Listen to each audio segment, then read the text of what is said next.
Em nome do Pai, do Filho e do Espírito Santo. Amém.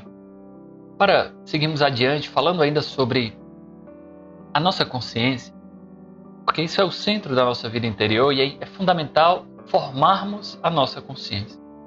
Na primeira carta de João, capítulo 3, versículo 20 a 22, nós vamos ler: E ainda que a consciência nos condene, Deus é maior do que a nossa consciência e sabe todas as coisas. Amados, se a consciência não nos condena, podemos ir a Deus com total confiança, e dele receberemos tudo o que pedirmos, pois lhe obedecemos e fazemos o que lhe agrada. Meus irmãos, São João, na sua carta, é muito claro a falar sobre a centralidade da consciência. E, obviamente, ele está falando sobre a consciência de homens e mulheres que se esforçam para viver na graça de Deus.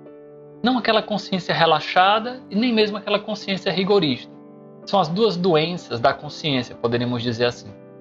Consciência relaxada que é conivente com o pecado, que eventualmente considera besteira pequenas atitudes, pequenos atos, e portanto acaba sendo muito permissivista.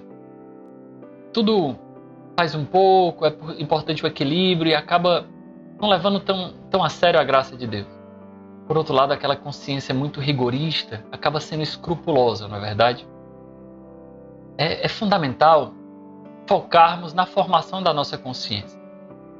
E o primeiro passo, sem dúvida alguma, é entendermos que o exame de consciência diário ele nos ajudará nisso. E o segundo passo é entendermos de que a lei moral, ou seja, aquilo que devemos agir, como devemos agir, não é tanto simplesmente a satisfação da nossa alma, o seu termômetro, né? Porque às vezes você pode estar muito bem satisfeito porque sua alma é relaxada. Então você está medindo as coisas com uma régua errada. Ou você pode estar muito insatisfeito porque é muito rigorista. É necessário, portanto, termos uma santa desconfiança de nós mesmos. Diríamos, como os místicos dizem, né, especialmente São João da Cruz, uma santa desconfiança das próprias inclinações e das próprias paixões.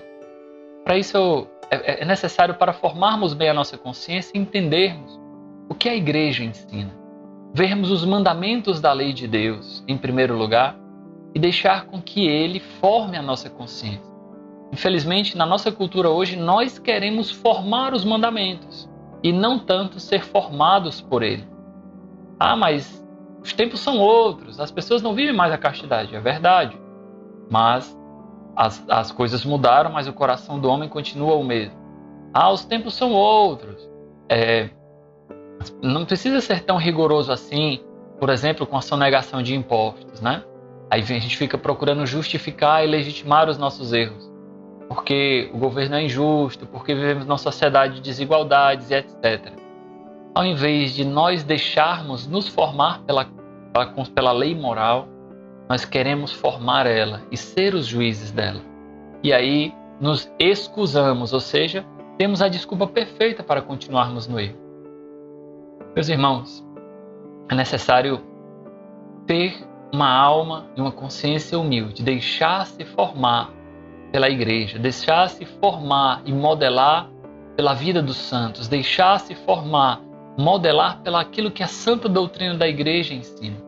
Isso não é um determinado tipo de rigorismo, mas aquela humildade interior de que mesmo quando a minha razão não alcança as legítimas causas daquelas leis, a minha atitude é o desejo, a predisposição para obedecer e para amar, porque confio que a igreja é mãe e é mestra.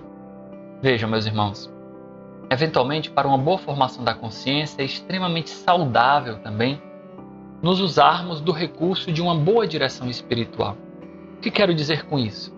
A direção espiritual ela serve não só para contarmos os nossos pecados quando é padre e nos confessamos, mas também para tirarmos dúvidas sobre questões morais.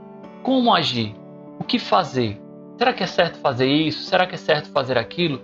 Às vezes a opinião de um homem, de uma mulher experiente na vida de oração pode nos ajudar a clarificar melhor os meus discernimentos vocacionais, discernimentos de como agir, o que fazer, como fazer.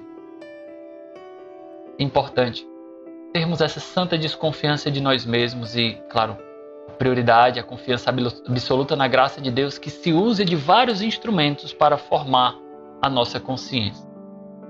Mas o mais importante, meus irmãos e minhas irmãs, é termos aquela predisposição, que já foi falado. A predisposição para amar e obedecer a Deus em todas as atitudes, mesmo nos momentos mais difíceis. Pequeno exemplo, nosso bispo, Dom José Antônio, num determinado momento falou de um casal, não falou o nome por questões óbvias, não é? Mas de um casal que foi conversar com ele porque sofria de uma doença e que não poderia engravidar e ao mesmo tempo queriam seguir a lei moral da igreja de não usar preservativos, né? Era uma questão crucial para eles, porque envolvia a intimidade conjugal, ao mesmo tempo em que eles queriam ser obedientes à fé da igreja. E depois de explicarem a situação, eles falaram: Dom José, nós não estamos aqui pedindo uma desculpa para fazer o que nós queremos. Nós queremos, na verdade, entender qual é a vontade de Deus para termos a força de agir conforme ela. É isso, meus irmãos. É isso que nossa consciência precisa ter claro. Querer a vontade de Deus mais do que a própria vontade. Glória ao Pai, ao Filho e ao Espírito Santo, como era no princípio, agora e sempre. Amém.